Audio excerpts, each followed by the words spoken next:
Hi, it's Larry the Llama here. How you doing? Since that terrible massacre of journalists in Paris, there's been a lot of scaremongering about an increase in anti-Semitic violence. On the same day of the attack on the magazine Charlie Hebdo, there was a shootout in a Jewish grocery store before Jews were killed. And in Copenhagen, a Jew was murdered outside a synagogue.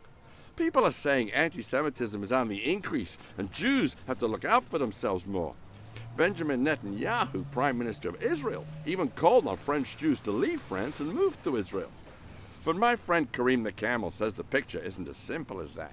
Okay, there's been more attacks on Jews and Jewish institutions, but is rising anti-Semitism the explanation?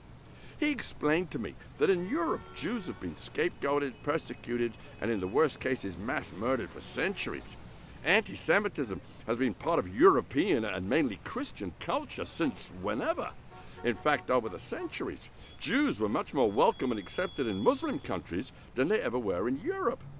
So Kareem says the increase in attacks on Jews, especially by young Muslims of North African descent, is more about the Arab-Israeli conflict and the wars in the Middle East.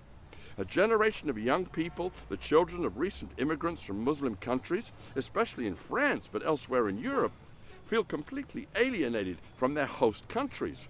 In France, remember, many of these youngsters are the descendants of Algerians who fought against French colonial rule back in their home country.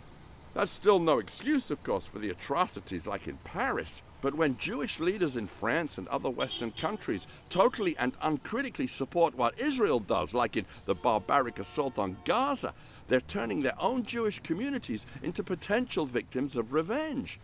Time to call Israel to account, and that might just be the first step in building some trust in our immigrant communities.